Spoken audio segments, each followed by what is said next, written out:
Those of us that have been in the race long enough sort of saw it as a suicide run. I think when we were leaving Singapore and we had the weather briefing that morning, we were all pretty quiet because we knew that we had about 5 hours of nice sailing ahead of us, and then we were going to be getting into some pretty nasty stuff that was only going to get worse.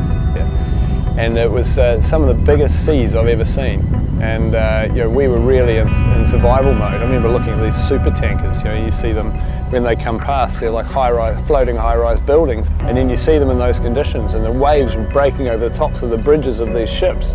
The sea states and conditions were that bad that there was a couple of times where I said, right guys, we got to minimise the number of people on deck, so I want you all below. And we had a massive attrition rate, as well there. I think we lost 4 boats out of that leg. I think 2 boats had to retire permanently out of the leg. We'd been through a very wild night and we'd damaged the mainsail, so we were taking it off to go downstairs and fix it. And I went down there and the whole head area of the boat was full of water. I said, hang on a second, this isn't good. And I went up to the watertight bulkhead where the door was actually shut and tapped it out and thought, hang on, that's pretty full up there. And I opened the door and was met by a gush of water as I was washed on my back. So we actually clambered up in the front there and we could feel around. You could feel where all the structure of the yacht had fallen apart. And then I actually put my hand through the hole in the hull. But it was the same size as my boot. So I stood on the hole and got the guys to pass a Sikaflex gun through, which would glue, and glued my boot over the hole and stood there while we got the pumps up there and pumped it out.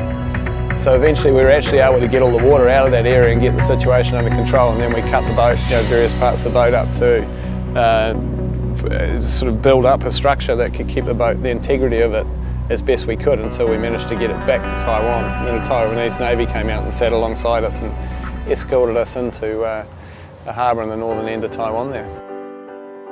You work the solutions and you start seeing an impossible situation. All of a sudden a solution can appear, and then you work that through a little bit further. And it was an incredible story because within a 48-hour period, the designers were called. The design of that section of hull was sent to a manufacturer in Italy who machined a mould, built that section of the hull overnight, then loaded into an aeroplane and flown to Taiwan from Italy. Then in the meantime the boat was put on a barge and shipped down the coast and picked up with 2 cranes, and we found a shed that we could work in. This fantastic build team was flown down from various parts of the world, came to Taiwan, and we cut the section of hull out, spliced in the new one that was built in Italy, laminated it all in, fixed it all up, put the boat back in the water and got going again. And basically the fleet had left. So when we arrived, the fleet had left that lunchtime. So they were sailing out and we were sailing in. And then the turnaround became the next crucial part, and that was super crucial. There couldn't be, you go to sea for 40 days, there could be nothing missing. So the crew stepped off, they went and had something to eat. The shore team got on there and did absolutely everything for the boat, fueled it up, re-prepared it to go to sea, changed sails, changed the mainsail, and then off we went to sea again. The Professor Axel obviously pulled a master move during that leg, which has really defined him as a navigator. But he saw an opportunity and they went for it, and it was a pretty high risk thing to do at the time, and I know there was a lot of discussions coming on and off the boat, and even when they went to go and do it, obviously they did that and ended up with a close to 360-mile lead over the rest of the fleet as they pulled that move off.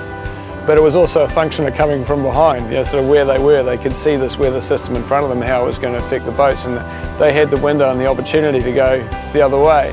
Some of the boats got within 4 or 5 miles of them by the time they were at Cape Horn, but they managed to sail from Cape Horn to Rio and extend again. They managed to put that 4 or 5 miles back out to 40 or 50 miles.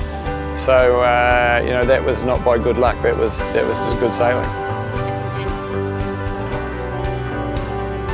Well, we managed to solve an insurmountable problem, let alone that you could go from that, starting behind, and then go and win the toughest leg in the race after that.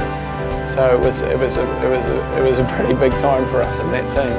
The Volvo Ocean Race sailors, you don't sail around the world for money, and you don't sail around the world for you do it for your own personal ambition, but there's just a different type of drive inside you to do extraordinary things. And I think the willpower it takes to do that, that's what willpower is.